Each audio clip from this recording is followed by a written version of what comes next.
কুল্লু নাফসিন যায়িকাতুল মাউত সুম্মা ইলাইনা তুরজাউন।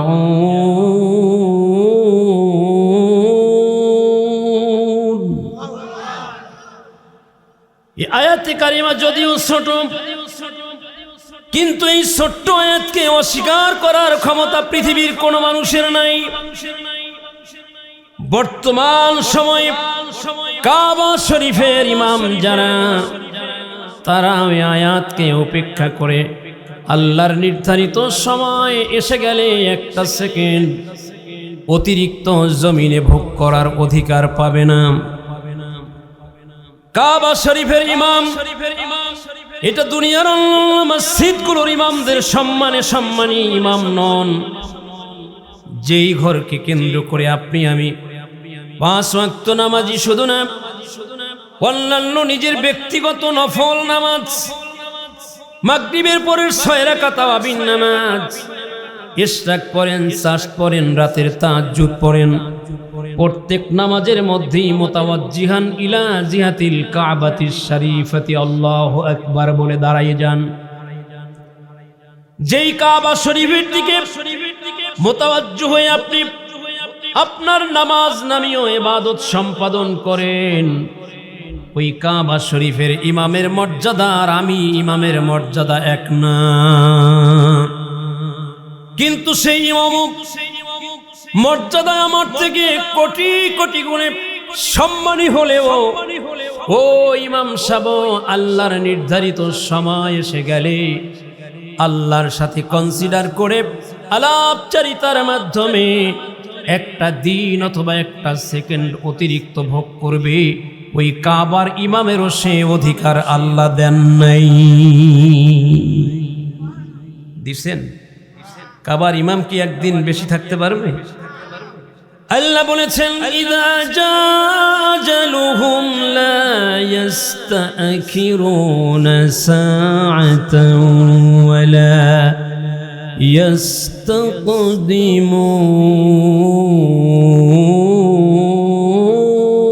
ইস্তাকদিমুন। আল্লাহর সেই নির্ধারিত সময় যার হাজির হয়ে যাবে, ওই সময়ের একটু পিছনেও যাবে না, আগেও যান কবজ হবে না। নির্ধারিত সময় অনুযায়ী আপনার আমার জান কবজ হয়ে যাবে। আমার আল্লাহ বলেছেন সুম্মা ইলাইনা তুরজাউন, তোমাদেরকে আমি আল্লাহর কাছে ফিরে আসতে হবে। এ মুমিন ভাইরা, আপনি আমি ইন্তেকাল করব, দুনিয়ার থেকে চলে যাব, কবরের জীবন গ্রহণ করবেন। ইন্তেকালের পরে আপনার আত্মীয় স্বজনরা হাজির হয়ে যাবে, আপনার গোসলের ব্যবস্থা নিবে। একদল লোক গিয়ে আপনার কবর খনন করবে, আর একদল লোক আইসা আপনার জন্য পানি গরম করবে গোসলের জন্য। এ ভাইরা বন্ধুরা, পানি গরম হয়ে গেলে আপনার লাশ ঘর থেকে নামানো হবে, নামায় আপনাকে নিয়ে যাবে, একটা খাটিয়ায় করে ঘর থেকে বের করে নিয়ে আপনার গোসল দিবে। গোসল সম্পাদন হয়ে গেলে আপনাকে ওই মানুষগুলো কাফনের কাপড় পরিধান করাবে। পুরুষ হলে 3টা আর মহিলা হলে 5টা কাপড় জড়ায় প্যাকেট করে আপনাকে লোকালয়ের সামনে নিয়ে যাবে, জানাজার ময়দানে নিয়ে যাবে। জানাজার ময়দানে নিয়ে আপনার শেষ নামাজ, আপনার জন্য দোয়া, এই নামাজ শেষ হয়ে যাওয়ার পরে আপনাকে কবরে নিয়ে যাবে। কবরে নিয়ে আপনাকে যখন নামাবে তখন বলবে বিসমিল্লাহি ওয়া আলা মিল্লাতি রাসূলিল্লাহ। কথা বলেন, বলে না? হযরতে উলামায়ে কেরাম, মসজিদের ইমাম, মাদ্রাসার মুহাদ্দিস, মুফতি, মাদ্রাসার সুপার, এদেরকে নিয়ে যাওয়া হয়। হুজুর জানাজা নামাজ পড়ান।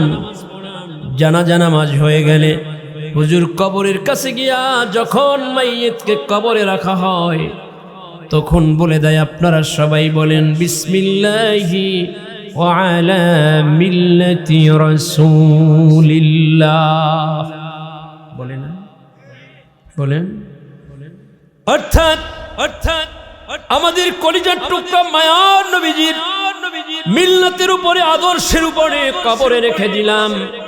যখন কবরে রেখে দেয়া হয় এরপরে চিরদিনের জন্য আপনার মা আপনার বাবা আপনার মাকে বাবাকে দাফন করে দেওয়ার জন্যে কবরের ওই ব্যক্তিকে রাখার পরে বাঁশ দিয়া উপরে ছাইনি দেওয়া হয়, তার উপরে চাটাই অথবা কলা পাতা বিছাই দিয়ে এরপরে চিরদিনের জন্য এই মানুষটাকে চোখের আড়াল করার জন্য মাটি দেওয়া হয়। মাটি যখন কবরে দেওয়া হয় তখন এই কথা বলা হয় মিনহা খলাকনাকুম ওয়া ফিহা নুঈদুকুম ওয়া মিনহা নুখরিজুকুম তারাতান উখরা। বলে কিনা? আপনারা বলেন না? বলেন আপনারা বলেন কিনা? মিনহা খলাকনাকুম ওয়া ফিহা নুঈদুকুম ওয়া মিনহা নুখরিজুকুম তারাতান উখরা। মাত্র কয়েকটা দিন কিছুদিনের জন্য আমার আল্লাহ এই পৃথিবীতে আপনাকে আমাকে প্রেরণ করেছিলেন। কিসের জন্য? আমার আল্লাহ সেই কথাটাও বলে দিয়েছেন, আল্লাযী খালাকাল মাউতা ওয়াল হায়াতা লিয়াবলুয়াকুম আইয়ুকুম আহসানু আমালা। আমি জীবন আর মৌত এই দুটোই জন্য সৃষ্টি করেছি যাতে করে পৃথিবীতে মানুষকে আমি প্রেরণ করার পরে আমি আল্লাহ বুঝে নিতে পারি কারা কারা কে কে কর্ম সম্পাদনে সতর্কতা অবলম্বন করে, ভালো কাজ কে কে করার ক্ষেত্রে সতর্কতা অবলম্বন করে। আমি আল্লাহ এটার পরীক্ষা নেওয়ার জন্য মানুষের মাঝে জীবন এবং মৃত্যু সৃষ্টি করেছি। এই পরীক্ষার ময়দানে আপনাকে আমাকে আবার আল্লাহ প্রেরণ করেছেন। পরীক্ষায় কে সফল হয়, কে পরীক্ষায় ব্যর্থ হয়, কার জীবন বরবাদ হয়ে যায়, আল্লাহ এটা দেখতে চাচ্ছেন, জানতে চাচ্ছেন। যে ব্যক্তি এই পরীক্ষার জীবনে আর দুনিয়া ও মাসরাতুল আখিরা, দুনিয়া হলো আখেরাতের শস্য ক্ষেত্র, এখান থেকে যেই শস্য আপনি উৎপাদন করবেন কবর জীবনে তার বাস্তবতা ভোগ করবেন। আর এই জমিনে আপনি যেই সমস্ত আল্লাহর বিধানগুলো মানার মাধ্যমে আপনার জীবনে আপনি আমার রব আল্লাহকে সন্তুষ্ট করে কবরের যাত্রী হবেন, যে ভালো কাজগুলো করবেন, এই ভালো কাজগুলোর বিনিময়ে আমার আল্লাহ আপনার কবরটাকে জান্নাতের বাগিচায় রূপান্তরিত করে দিবেন। এ মুমিন ভাইরা রে, যদি এই পৃথিবীতে আল্লাহর জমিনে আল্লাহর সন্তুষ্টির জন্য যদি আপনি ভালো কাজগুলো সম্পাদন করেন, তাইলে আল্লাহর জমিনে আপনি অনেক সময় দেখা যায় যে নেককার মানুষদের জমিনে অনেক কষ্ট, অনেক কষ্টে থাকে। আমার আল্লাহ জমিনের মধ্যে নেককার মানুষ যারা, তাদেরকে পরীক্ষা নেওয়ার জন্য তাদেরকে বিভিন্ন বিপদ দেন। অনেক সময় দেখা যায় সম্পদ হারিয়ে যায়, মানুষগুলো নিজের সন্তান মারা যায়, অথবা সন্তানের উপরে বড় কোনো বিপদ আসে, নিজের সম্পদগুলো আগুনে পুড়ে যায়। এভাবে বিভিন্ন বিপদ দিয়ে আমার আল্লাহ মুমিনদের পরীক্ষা জমিনের মধ্যে নেন। ওই সময় যারা ধৈর্য ধারণ করে আল্লাহ পাকের উপরে বিশ্বাস ও ইয়াকিন নিয়ে অটুট থাকে, আমার আল্লাহ তাদেরকে দুনিয়া এবং আখিরাতের পূর্ণ সফলতা দান করে দেয়। মুমিন ভাইরা, যে প্রসঙ্গে কথা বলার মানুষে এই কথাগুলো শুরু থেকে পর্যন্ত বলে এসেছি। এ আমার মুমিন ভাইরা, আমার আল্লাহ পাক রব্বুল আলামিন আমাদের জন্য চমৎকার একটা বিধান করে দিয়েছেন। দুনিয়ার থেকে যখন আমাদের মৃত্যু হয়ে যাবে, কবরে রাখতে গেলে বিসমিল্লাহি ওয়া আলা মিল্লাতি রাসূলিল্লাহ বলে আমাদেরকে কবরে দাফন করা হয়। আগে বলে এসেছি, কথা বলেন ঠিক কিনা? মিল্লাতে রাসূল, নবীজির মিল্লাতে, নবীজির আদর্শে। আবার ভাইরা, কেন আমরা নবীজির আদর্শ মানব? নবীজির আদর্শ মানলে কি লাভ হবে? নবীজির আদর্শ মানব কেন? এর মধ্যে কি ফায়দা আছে? মানতে হবেই কেন? আমার আল্লাহ কোরআনের মধ্যে প্রশ্ন করলেই জবাব দিয়া বলেন, লাকাদ কানা লাকুম ফি রাসূলিল্লাহি উসওয়াতুন হাসানা। কেন মানবে? কি কারণে? কোরআনের ফর্মুলা অনুযায়ী নবীজির আদর্শ মানবে। মিল্লাতে রাসূলের উপরে তুমি প্রতিষ্ঠিত কেন হবে? কি প্রয়োজনীয়তা? অবশ্যই রাসূল সাল্লাল্লাহু আলাইহি ওয়াসাল্লামের জীবন আদর্শের মধ্যে তোমাদের জন্য উত্তম গাইডলাইন্স নিহিত রয়েছে। সুবহানাল্লাহ বলেন। নবীজির আদর্শের মধ্যে আপনার আমার জন্য জীবনের সব ফর্মুলা, নীতিমালা, চলার বলার সব কিছু লুকায় আছে। কথা বলেন ঠিক কিনা? আপনি কথা কেমনে বলবেন, কিভাবে খাবেন, কিভাবে চলবেন, কিভাবে রাষ্ট্র পরিচালনা করবেন, সব কিছু আমার নবীজির আদর্শের মধ্যে আছে। কথা বলেন ঠিক? কথা বলেন। সেই নবীজিকে কেন মানব? মানতে হবে কেন? আমার নবীজিকে মানা ব্যতীত, নবীজিকে মানা ব্যতীত অবশ্যই মানুষ হেদায়েতের উপরে আসতে পারবে? বলেন, অবশ্যই হেদায়েতের উপরে একজন মানুষকে আসতে হলে আমার নবীর পূর্ণ আদর্শ মানতেই হবে। কথা বলেন। নবীজির আদর্শ ছাড়া একজন মানুষ ভালো মানুষ হতে পারবে না, হেদায়েত লাভ করতে পারবে না। হেদায়েত লাভ করতে হলে অবশ্যই আমার নবীজির আদর্শকে পরিপূর্ণ মানতেই হবে। কথা বলেন। আমার নবীজির আদর্শ মানলে দুনিয়ায়ও সফল, আখিরাতেও সফল। ঠিক কিনা বলেন? আল্লাহ আমাদের প্রত্যেককে দুনিয়া এবং আখিরাতের সফলতা দান করুক। বলেন আমিন।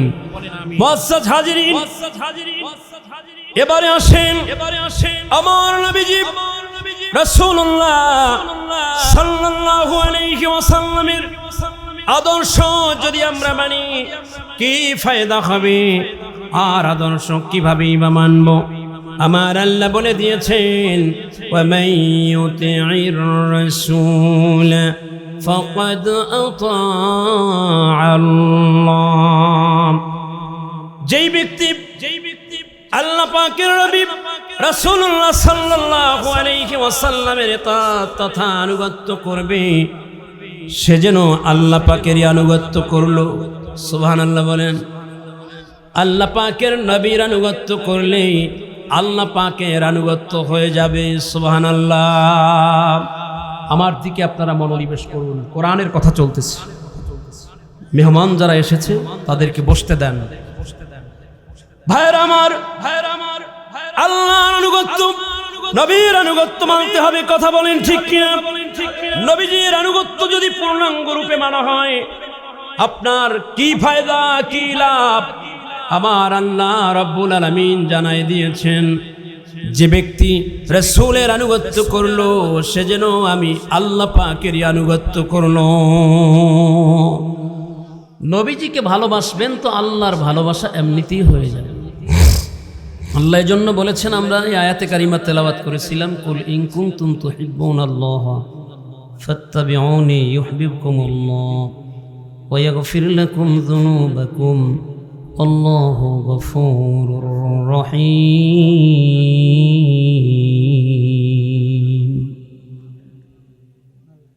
প্রিয় মুমিন ভাইরা, আল্লাহ রাব্বুল আলামিন পবিত্র কালামুল্লাহ শরীফের মধ্যে চমৎকার ভাষায় বর্ণনা করেছেন। আল্লাহ বলেন, কুল ইন কুনতুম তুহিব্বুনাল্লাহ, হে আমার বন্ধু, হে আমার দোস্ত, আপনি এই কথা বলে দেন, ইন কুনতুম তুহিব্বুনাল্লাহ, যদি তোমরা আল্লাহ পাকের ভালোবাসা পেতে চাও, আল্লাহ পাকের দয়া পেতে চাও, আল্লাহ পাক রব্বুল আলামিনের ক্ষমা পেতে চাও, ফাত্তাবিউনি। আল্লাহর কত চমৎকার সিদ্ধান্ত রব আল্লাহ জানাই দিচ্ছেন। হাবিব আপনি বলেন, যদি সৃষ্টিকর্তা আমি রবের ভালোবাসা তারা পেতে চায়, আমার দয়া তারা পেতে চায়, আপনি বলেন ফাত্তাবিউনি, তবে তোমরা আমার আনুগত্য করো। মানে নবী কি বলাচ্ছেন, হে নবী আপনি বলেন আল্লাহর ভালোবাসা যদি পেতে চাও, আল্লাহর দয়া ক্ষমা যদি তোমরা লাভ করতে চাও, তাহলে আমার আনুগত্য করো। সুবহানাল্লাহ বলেন। আপনি আমার নবীজির আনুগত্য করবেন, লাভ কি ফায়দা কি? নবীজির আনুগত্য করলে আল্লাহ আপনাকে কি দিবেন? সৃষ্টিকর্তা আল্লাহ নিজেই এরপরে জানাই দিচ্ছেন, ইউহিব্বুকুমুল্লাহ। নবীজির আনুগত্য করলে আল্লাহ পাক আপনাকে ভালোবাসবেন। আল্লাহর ভালোবাসা, ওই যে আল্লাহ শুরুতে আয়াতে কারিমায় বলেছেন, বলে দেন বন্ধু আমার, যদি তোমরা আল্লাহর ভালোবাসা পেতে চাও। এরপরে আল্লাহ বলাচ্ছেন তার হাবিবকে দিয়া, হে আমার বন্ধু আপনি বলেন তাহলে তোমরা আমার আনুগত্য করো। আল্লাহ এর পরেই বলেন, আমার আনুগত্য যারা করবে আপনি এখন তাদেরকে এই সুসংবাদের মেসেজ দেন, যদি তারা আপনার আনুগত্য করে তাহলে আমি আল্লাহ তাদেরকে ভালোবাসবো। অর্থাৎ আমার ভালোবাসা তারা লাভ করবে। আমাদের রব আল্লাহ কতটা মহান, আপনাকে আমাকে তার হাবিবের আনুগত্যের মাধ্যমে ভালোবাসা দিয়ে শেষ করবেন না। আমার আল্লাহ বলেন, ওয়াগফির লাকুম যুনুবাকুম, আমি আল্লাহ রব্বুল আলামিন তাদের গুনাহগুলোকেও ক্ষমা করে দিব। যদি আপনার গুনাহ মাফ হয়ে যায়, গুনাহ যদি আল্লাহর পক্ষ থেকে আপনি ক্ষমা লাভ করতে পারেন, ফায়দা কি? যার গুনাহ নাই সে ব্যক্তি আল্লাহ পাকের জান্নাতি। কথা বলেন আমার ভাইরা, আল্লাহর কোরআনে আল্লাহ বলে দিয়েছেন, আপনাকে নেক আমলের কথা বলে আল্লাহ জানালেন, ইন্নাল্লাযীনা আমানু ওয়া আমিলুস সালিহাতি কানাত লাহুম জান্নাতুল ফিরদাউসি নুজুলা। নিশ্চয়ই যারা ঈমান আনয়ন করেছে, ঈমান আনয়ন করে ঈমানের উপরে যতগুলো বিষয় সে ঈমান এনেছে, সব বিষয়গুলোর উপরে সে আমল করেছে, আমার আল্লাহ বলেন আমি আল্লাহ রব্বুল আলামিন তাদেরকে আমার জান্নাতে দাখিল করব, জান্নাতে প্রবেশ করাবো। যে জান্নাতের মধ্যে তারা স্থায়ী হবে, একবার ঢোকার পরে কোনোদিন তাদেরকে জান্নাত থেকে বের করা হবে না। আমার ভাইরা, বন্ধুরা, এইবারে আসেন আল্লাহর আনুগত্যের জন্য। আল্লাহ বললেন, তার বন্ধুর আনুগত্যের কথাও বললেন। শুধু তাই না, আল্লাহ বলে দিলেন পবিত্র কোরআনের মধ্যে মহাসত্য এবং চূড়ান্ত এক সিদ্ধান্ত, আমাইয়ুতির রাসূল ফাকাদ আতা আল্লাহ। যে ব্যক্তি আল্লাহ পাকের বন্ধু অর্থাৎ রাসূলের আনুগত্য করবে, সে যেন আমি আল্লাহ পাকের আনুগত্য করলো। সুবহানাল্লাহ বলেন। এখন আপনাদের কাছে আমার প্রশ্ন, আপনাদের কাছে প্রশ্ন জানতে চাই, বলেন আল্লাহ তার হাবিবকে বেশি ভালোবাসেন, পছন্দ করেন, নাকি আমাদের নবীকে আমরা আল্লাহর চেয়ে বেশি ভালোবাসি? বলেন। আল্লাহ পাক রব্বুল আলামিন তার হাবিব মুহাম্মদুর রাসূলুল্লাহ সাল্লাল্লাহু আলাইহি ওয়াসাল্লামকে সবচেয়ে বেশি ভালোবাসেন, পছন্দ করেন। দুনিয়ার জীবনে আমার আল্লাহ রব্বুল আলামিন তার বন্ধুকে যত পছন্দ করতেন, ভালোবাসতেন, আখিরাতের ময়দানে তার বন্ধুকে আল্লাহ রব্বুল আলামিন তার চেয়েও বেশি ভালোবাসবেন। দুনিয়ার ইজ্জতের চেয়েও আখিরাতের দিন আল্লাহ নবীর ইজ্জত অনেক বাড়ায় দিবেন। আল্লাহর কোরআনে আপনি কথাগুলো যদি জানতে চান, দুনিয়ার জীবনের চেয়ে আখিরাতের ময়দানে নবীজির সম্মান কেমনে বেশি হবে, আসলেই কি বেশি হবে কিনা প্রশ্ন করেন কোরআনের কাছে, কোরআন জবাব দেয় ওয়ালাল আখিরাতু খায়রুল লাকা মিনাল উলা। সুবহানাল্লাহ বলেন। আমার আল্লাহ বলেন, বন্ধু আমার, আপনার দুনিয়ার জীবনের চেয়ে আখিরাতের জীবন উত্তম। সুবহানাল্লাহ বলেন। এ ভাইরা, আখিরাতের ময়দানে আপনি আমি পাগল পারা হয়ে ছুটব, আমাদের হিসাব নিকাশ গ্রহণ হবে। হিসাব নিকাশ গ্রহণের পরে আমরা কি জান্নাতি সাব্যস্ত হই নাকি জাহান্নামী সাব্যস্ত হয়ে যাই। এই জন্য পাগলের মতো হয়ে ছুটতে থাকবো। ওই সময় আল্লাহ পাকের নবীকে আল্লাহ এতটা পছন্দ করবেন, এত বেশি আমার নবীকে ভালোবাসা দিয়া, নবীর ইজ্জত দিয়া, সম্মান দিয়া আল্লাহ রাব্বুল আলামিন তার বন্ধুকে কাছে টেনে আনবেন। আমার আল্লাহ রাব্বুল আলামিন জানাই দিবেন ফালিমান সীতা, বন্ধু গো, আজকের ময়দানে আপনি দুনিয়ায় উম্মতের জন্য কেঁদেছেন, দুনিয়ার জীবনটা কেঁদে এসেছেন। আপনাকে আমি আল্লাহ দুনিয়ার থেকে নিয়ে আসার পরে কবরের জীবনটায় আপনি যতদিন ছিলেন ওই দিনগুলোতে একটা সেকেন্ডও আপনি উম্মতকে ভুলেন নাই। সিজদায় পড়ে পড়ে রব্বি হাবলি ইয়া উম্মতি বলে কেঁদেছেন। বন্ধুগো, হাসরের ময়দানে আপনি উম্মত বলে কাঁদবেন, আমি আল্লাহ আর সহ্য করব না। আজকে এই ময়দানে আপনাকে পূর্ণ মাত্রায় অধিকার দিলাম, আপনি যাকে যাকে আপনার উম্মত মনে হয় আপনি তুলে তুলে জান্নাতে নিয়ে যান।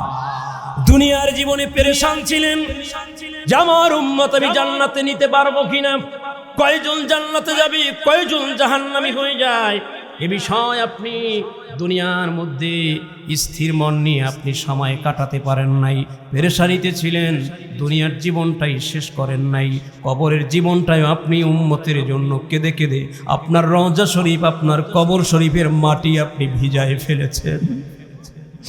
আপনার পুরনো কবরের মাটি আপনার চোখের পানিতে ভিজে একাকার হয়ে গিয়েছে। হাবিব আমার, বন্ধু আমার, হাসরের ময়দানে আপনি এখনো কাঁদবেন উম্মতি উম্মতি বলে, আমি আল্লাহ এটা সহ্য করতে পারবো না। অতএব বন্ধু, আপনাকে পুরোপুরি অধিকার দিলাম, আজকে ময়দানে আপনি আপনার উম্মতদের মধ্যে যাকে ইচ্ছা তাকেই সুপারিশ করে জান্নাতে নিয়ে যান।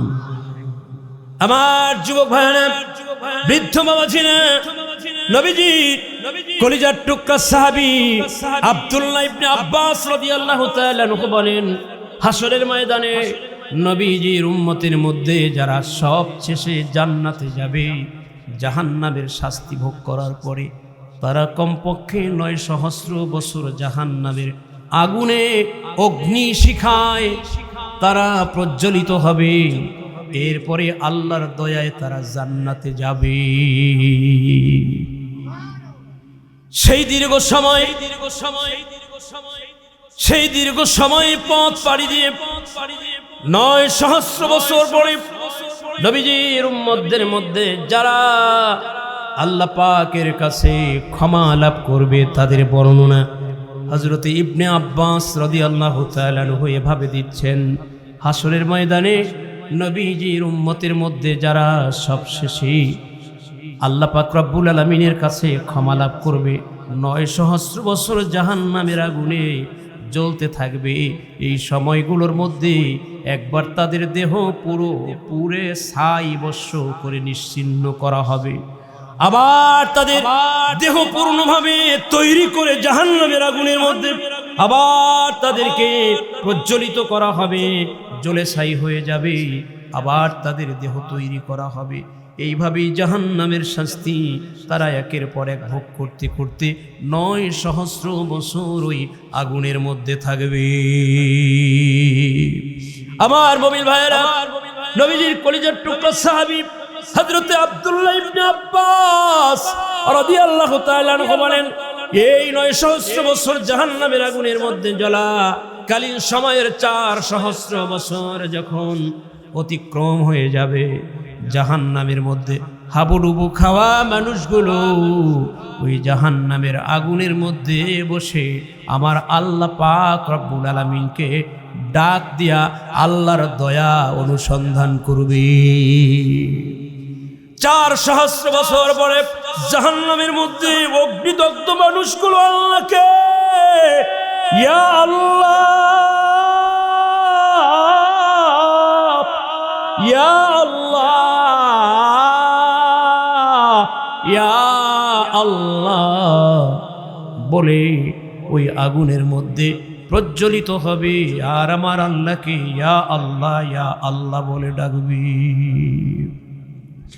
গভীর মনোযোগ, হৃদয়টা বিগলিত করে আমার আল্লাহ পাকের পবিত্র কোরআন নবীর এই পবিত্র হাদিসে মোবারকার আলোচনাগুলো হৃদয়ঙ্গমের চেষ্টা করুন। যদি আমার আল্লাহ আপনার ভাগ্যকে উন্মুক্ত করেন, হয়ে যেতে পারে আজকের এই আলোচনাটা আপনার জন্যে, আমার জন্যে, আমার আল্লাহর কাছে হেদায়েতের ওসিলা। এ মুমিন ভাইরা রে,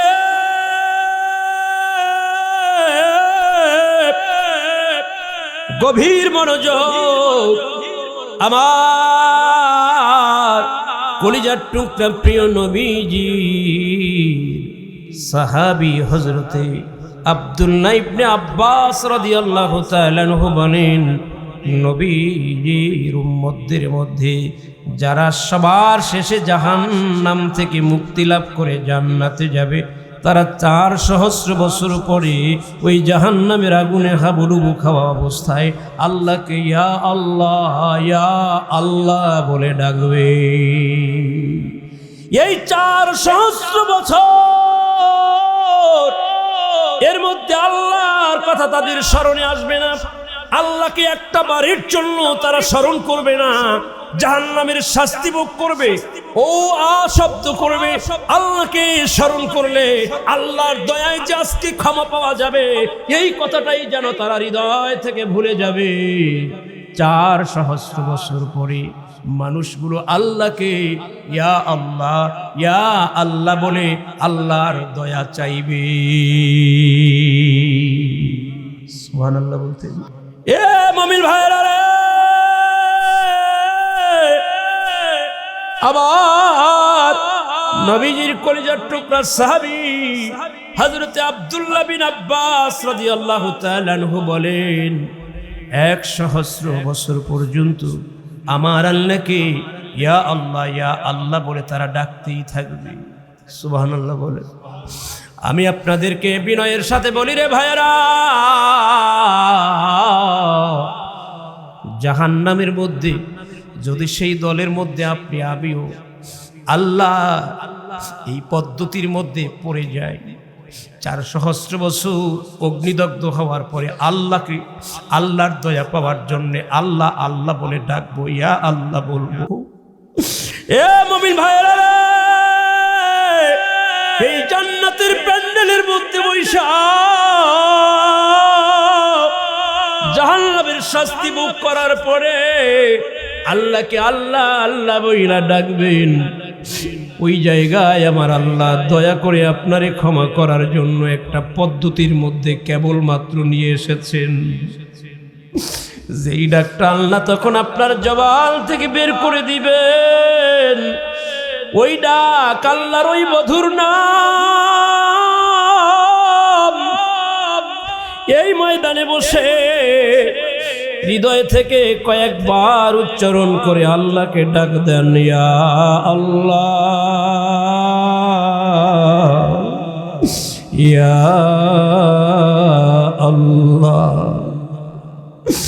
এ ভাইরা, পায়ে ধরে বিনয়ের সাথে বলি, আবার আল্লাহকে মায়া ভরা কণ্ঠে ডাক দেন না, ইয়া আল্লাহ, ইয়া আল্লাহ, ইয়া আল্লাহ, ইয়া আল্লাহ। 1 সহস্র বছর পর্যন্ত জাহান্নামের মধ্যে এই মানুষগুলো আল্লাহকে ইয়া আল্লাহ বলে ডাকবে। 1 সহস্র বছর অতিক্রান্ত হয়ে যাওয়ার পরে এ ভাইরা, ইবনে আব্বাস রাদিয়াল্লাহু তাআলা বলেন, নবীজির উম্মতগুলো আল্লাহকে ইয়া আল্লাহ বলার পরে ইয়া হান্নান বলে আল্লাহকে ডাকতে শুরু করে দিবে। এ মুমিন ভাইরা, এই গভীর রজনীতে আমার আল্লাহকে সেই পবিত্র ডাক, সেই পবিত্র আমার আল্লাহর মধুমাখা নাম ধইরা আল্লাহকে আবার কয়েকটা ডাক দেন, ইয়া হান্নান, ইয়া হান্নান, ইয়া হান্নান। গভীর মনোযোগ ভাইরা, 1,000 বছর পর্যন্ত আবার আমার আল্লাহকে জাহান্নামের মধ্যে প্রজ্বলিত বান্দাগুলো আল্লাহকে ইয়া হান্নান, ইয়া হান্নান বলে বলে জাহান্নামের শাস্তি ভোগ করবে আর ডাকবে, কাঁদবে, চোখের পানি তো আর থাকবে না। এ ভাইয়েরা, জাহান্নামের শাস্তি বড় কঠিন। জাহান্নামের আযাব ভোগ করার মতো ক্ষমতা, যোগ্যতা আমাদের কারোরই নাই। এ ভাইয়েরা, কত চমৎকার কথা সেই ময়দানে, সেই জাহান্নামের গর্তের মধ্যে আপনি আমি যদি হয়ে যাই 1,000 বছর পর্যন্ত আল্লাহকে ইয়া হান্নান, ইয়া হান্নান, ইয়া হান্নান বলে শুধু ডাকবো, আল্লাহর দয়া আপনার আমার উপরে যখন এসে যাবে ভাইয়েরা, রাগ পর্যন্ত বিভিন্ন নামে আল্লাহকে ডাকবো। আমার নবীজির কলিজার টুকরা সাহাবী ইবনে আব্বাস রাদিয়াল্লাহু তাআলা আনহু বলেন, 1,000 বছর পরে মানুষগুলো আল্লাহকে ইয়া মান্নান, ইয়া মান্নান বলে ডাকবে। আমার আল্লাহকে সেই পবিত্র দুইটা নাম, ইয়া হান্নান, ইয়া মান্নান, দুইটা নাম ধইরা আল্লাহকে এই জান্নাতের প্যান্ডেলের মধ্যে বৈশা, এ ভাইয়েরা, আপনি আমি একটু আল্লাহরে ডাক দেই। আল্লাহ যদি আমাদের উপরে রাজি হয়ে যায়, আল্লাহ যদি খুশি হয়ে যায়, তাইলে দুনিয়ার জীবন আমাদের সফল। আল্লাহরে ডাক দেন, ইয়া হান্নান, ইয়া মান্নান, ডাকেন আল্লাহরে ইয়া হান্নান,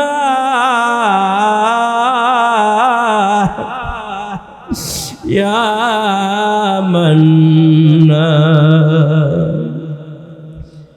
এ আমার কলিজার টুকরা মুমিন ভাইরা রে, জাহান্নামের মধ্যে শাস্তি ভোগ করবেন, প্রজ্বলিত আগুনের মধ্যে হাবুডুবু খাইবেন, আর আল্লাহরে ইয়া হান্নান, ইয়া মান্নান বলে বলে ডাকবেন। 1,000 বছর হয়ে যাবে, আবার আপনি আল্লাহকে ইয়া রহমান, ইয়া রহমান বলে ডাকবে। মায়া ভরা কণ্ঠে আমার রব,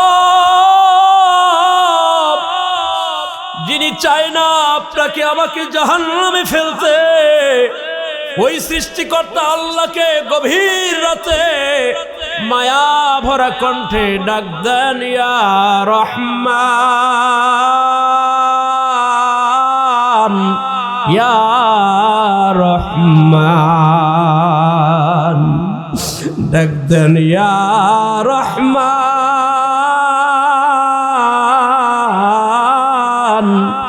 ইয়া রহমান। এ আমার কলিজার টুকরা মুমিন ভাইরা রে, আমার আল্লাহকে ইয়া রহমান, ইয়া রহমান বইলা জাহান্নামের মধ্যে হাবুডুবু খাইবে, আর আল্লাহর দয়া সন্ধান কইরা আল্লাহর ক্ষমা প্রার্থনা কল্পে এই কথাগুলো বলবে। 1,000 বছর গত হয়ে যাবে, এরপরে ওই বান্দাগুলোর জবান থেকে একসাথে ইয়া রহমান ইয়া রহিম বের হয়ে যাবে।